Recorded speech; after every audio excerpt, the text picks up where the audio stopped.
Hi, Jake Kapit here. Football season is kicking off, and honestly, the housing market feels like its own kind of game day. So today I'm going to show you exactly how to calculate whether your home will sell fast in 2025 or if it's going to sit on the sidelines while other homes are out there scoring offers left and right. But before we dive in, I've got to say thank you. My last video, the math behind why homes aren't selling, absolutely took off. We've already crossed nearly 700 views in the last 3 days, and it's incredible for my channel. But to all the new subscribers, welcome. I'm really glad you're here and part of what I hope will be a growing community. And since football season is officially underway, I have to bring it up and tie in my channel, you know, real estate, sports, and everything they don't tell you at the listing presentation. Selling a home is a lot like the first game of the season. You need a strong game plan and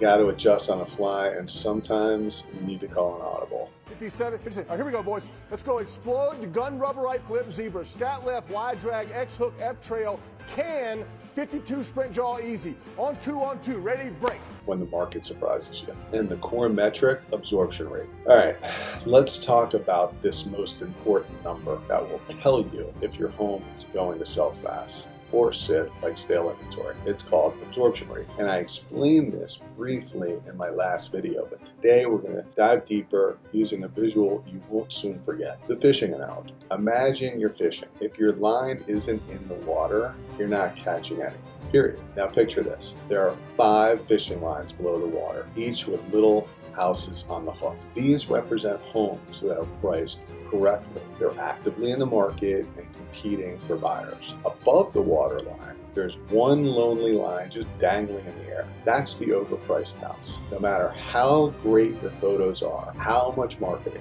how many open houses you do, if your price is too high, your line isn't even in the water. What happens when homes sell? Well, here's what happens every time a home with a compelling list price goes under contract. One less buyer, one less opportunity. But here's the part most sellers never think about. Every single time one of those homes sells, that sale becomes the new comparable in your neighborhood. So while you're sitting above the waterline waiting for a miracle buyer, the homes that are priced right keep selling below you, and those lower sales start setting the new standard for what appraisers see as market value. So even if you do eventually find somebody ready, willing, and able to pay your higher asking price, if there's a mortgage involved, the appraisal can come in too low and suddenly your deal falls apart or you're forced to renegotiate. And as more of these lower sales stack up, your chances of closing at your original dream price gets worse by the day.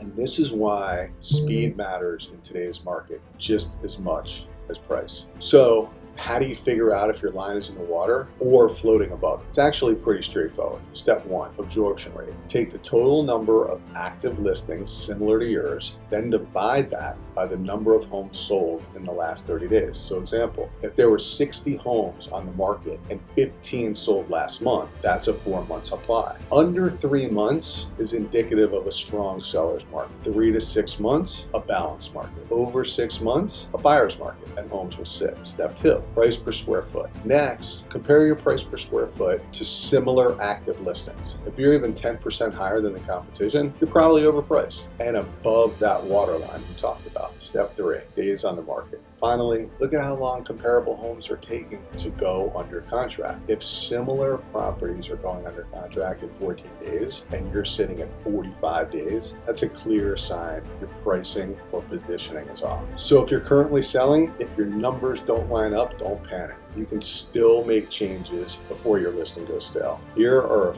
few quick fixes. 1, refresh your photos and marketing. 2, adjust your price to match current demand. And 3, time your listing to hit peak buyer interest. And if you haven't seen my previous video, the math behind why homes aren't selling, click here. I put the link over. It gives you the full context behind everything we covered today and is the perfect companion to this video. And I really want to hear from you. If there's a real estate topic you'd like me to cover, drop it in the comments below. I read every single one, I reply to every single one, and your idea might be the focus of my next video. So thanks for watching, and remember, keep your line in the water and your price in the market. I'm Jay Kapit, your South Florida real estate resource, local, trusted, proven. See you in the next one.